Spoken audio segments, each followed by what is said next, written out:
Tudo bem, turma? Sejam bem-vindos aqui a mais um bloco da nossa aula e nós vamos seguir aqui falando a respeito do aproveitamento, né, da energia renovável, são as energias de fontes hidráulicas, tá? E mais especificamente as de água doce. Então, retomando aqui, né, na sequência, vamos falar um pouquinho da potência teórica da queda d'água, tá? A potência teórica, ela vai ser basicamente função do tipo de fluido, que é a densidade no caso da água, o efeito gravitacional, aceleração da gravidade, a vazão de água, e aí você está falando ali da vazão do curso da água ou da vazão que você vai obter indiretamente a partir da sua represa, no caso, né? E a queda bruta disponível, tá? Então você precisa fazer um estudo ali do relevo em questão. É bom lembrar, turma, que entre a potência teórica e a potência instalada e o que é gerado, você tem aqui no meio o que nós chamamos de eficiência, né? E basicamente a eficiência leva em consideração o quê? As perdas. Então, todo e qualquer processo de conversão de energia, ele vai apresentar perdas. Então, aqui, esse slide é só para ilustrar para vocês um pouquinho dos tipos de perdas presentes em um processo de conversão de energia de uma PCH. Então, você tem perdas ali no duto, né? Perdas na turbina, você tem perdas no gerador, que são perdas mecânicas e perdas elétricas. Você tem perdas no processo de transformação da energia, perdas na transmissão, e aí lá no final você tem a potência útil sendo entregue, que é aquilo que é pago pelo consumidor e que vai retornar para o produtor, para quem está gerando, né? Então esse cálculo precisa ser considerado. Então, apesar de você ter um valor X de potencial teórico explorado, no final, o que vai se converter em valores econômicos, em moeda, né, o que vai entrar na sua conta, vai ser o valor final descontado a essas perdas, tá? Então, aqui só ilustrando um pouquinho, né, eu estou destacando aqui passo a passo, né, então ele faz aqui, por exemplo, a potência mecânica extraída da turbina, vai ser a potência teórica vezes, né, o aproveitamento ou eficiência da turbina. A potência do gerador, aí ela considera, né, a eficiência mecânica e a eficiência do gerador. E aí lá no final você vai ter, né, uma equação que desconta toda essa eficiência aqui, todas essas eficiências. E aí você vai chegar ali numa potência final, ok? Então é importante vocês terem isso em mente. Aqui, turma, a gente vai falar um pouquinho dos tipos de usinas, tá? E PCHs. Isso aí pode se diferenciar, pode ser classificada de várias formas, né? Aqui eu estou trazendo para vocês alguns tipos. Então, por exemplo, aqui nessa figura superior a gente tem usinas de água corrente de alta pressão, seja através de um canal de derivação de alta pressão, seja através de um canal aberto com uma câmara de carga e um conduto de pressão, tá? Aqui embaixo a gente já tem uma usina de água corrente com canal de derivação. Então você faz uma pequena derivação no curso do rio, é exemplo do que foi feito aqui, né, no caso anterior. E aí esse canal aberto ele vai fazer, né, esse transporte dessa água, tá? Pode ser tanto canal aberto quanto um duto de pressão. Aqui nós temos usinas também, né? Um tipo que é muito utilizado é a fio d'água, que nós chamamos. Então você constrói a usina no próprio curso do rio. Isso aqui pode ser usado tanto em pequenos aproveitamentos quanto em grandes usinas. As usinas, por exemplo, lá do Rio Madeira, lá em Rondônia, são usinas desse tipo aqui, usinas de curso de rio. Lá como a região é uma região de plana, né, o relevo não contribui muito. Se você fosse ter uma usina de tipo represa lá, a área inundável seria muito grande. Então eles acharam mais fácil construir no próprio curso do rio. Mais adiante a gente vai falar um pouquinho, né, das questões relacionadas com isso. Aqui um exemplo de canal de derivação. Então você tem um curso de rio principal e aí você constrói um canal paralelo para fazer a tomada de água para aproveitamento hidroelétrico. Usina pé de represa, essa aqui é uma das mais comuns, né? Então você faz um grande represamento d'água e aí ao pé da represa você tem lá a sua usina, tá? Ou ao pé ou ali dentro da própria barragem, né? E usinas de uso compartilhado, essas aqui são mais raras, mas também pode ser utilizado, que são usinas utilizadas tanto para abastecimento de água quanto para produção de energia elétrica. Então você pode usar para as duas finalidades, ok? Bom, pessoal, aqui falando um pouco então da parte de obra civil.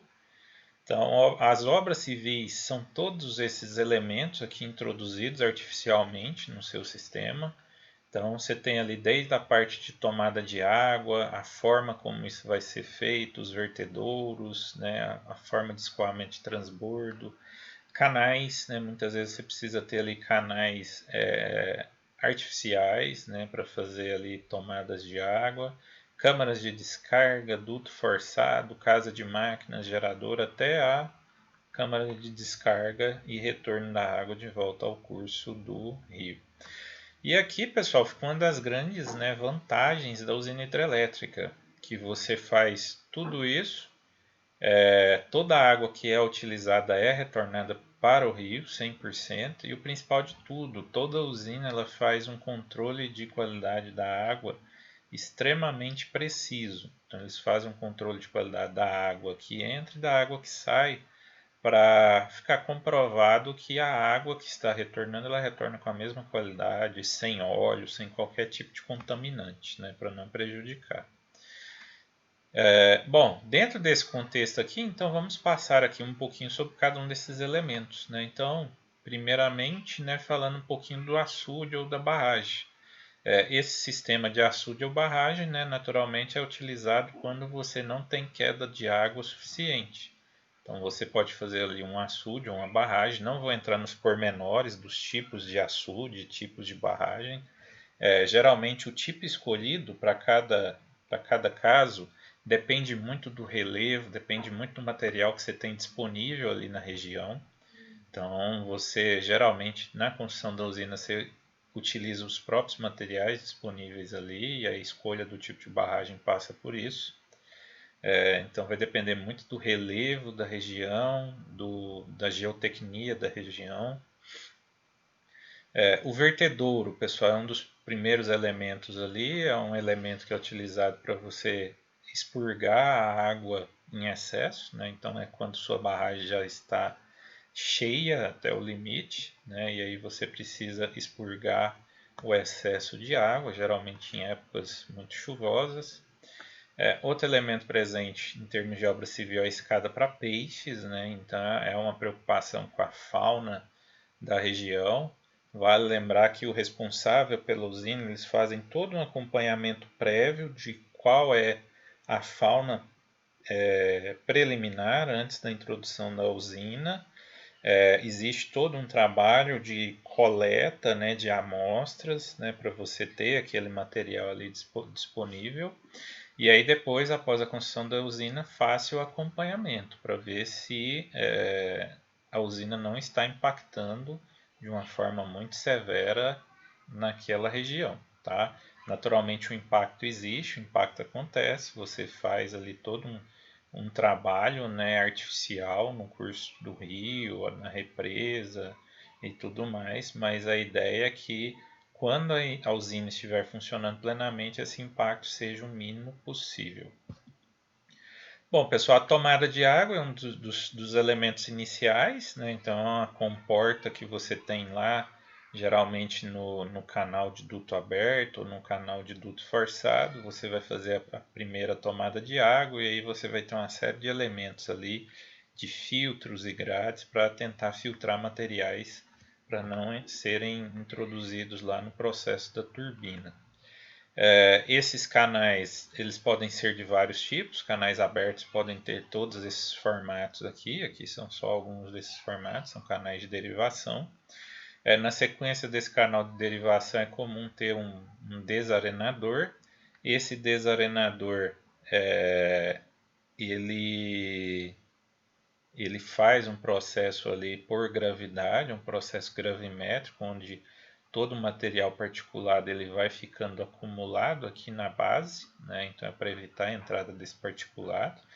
E aqui é a câmara de carga, tá? Então aqui a gente tem uma câmara de carga que é onde vai, né, ter um último sistema gradil ali, um acúmulo de água considerável para quando a água entrar dentro do duto, ela entrar com uma vazão e com uma pressão aproximadamente constante, tá? Então você tem essa finalidade. Aqui à esquerda os dutos forçados, né? Então é muito comum em usinas a presença desses dutos forçados. Então a água desce ali com uma vazão mais ou menos constante, em alta pressão.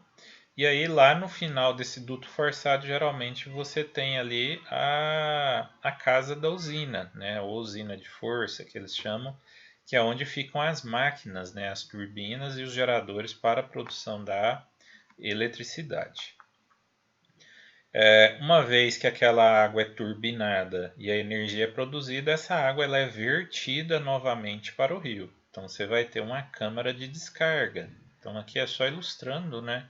A água entra aqui pela turbina, ela é turbinada, ela percorre essa espiral circular e é devolvida aqui para o rio através da câmara de descarga. E aí o eixo dessa turbina, que é movimentado durante esse processo, está conectado ao eixo do gerador. Tá? Então aqui só ilustrando para vocês esse processo, como que ele ocorre, e aqui a câmara de descarga, que é onde ocorre o retorno da água para o rio.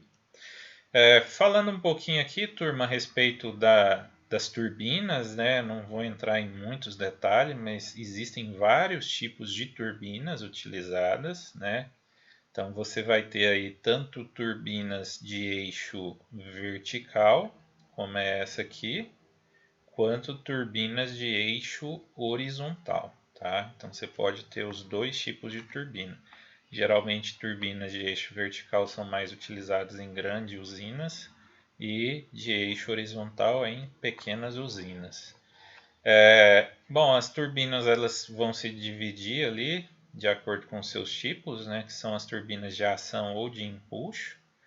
E aí, de ação ou empuxo, você tem ali as turbinas tipo Pelton, Turbo, entre outras, né? Então, toda energia ela é convertida em cinética através do conduto. E só que essas turbinas elas trabalham sob pressão atmosférica, tá? Já as turbinas de reação, que são as tipo Francis ou Kaplan, elas trabalham com a pressão acima da pressão atmosférica na entrada, tá? E aí geralmente você vai ter um conduto ali de aspiração, né, que vai garantir esse processo. Então aqui mostrando um pouquinho as turbinas de ação ou empuxo, né, aquelas que eu citei para vocês. E aqui outros tipos de turbinas, né, as turbinas Pelton, Francis, Kaplan. Qual é a turbina, né, que eu devo escolher? A escolha da turbina, pessoal, passa muito pelo tipo de usina que você está construindo.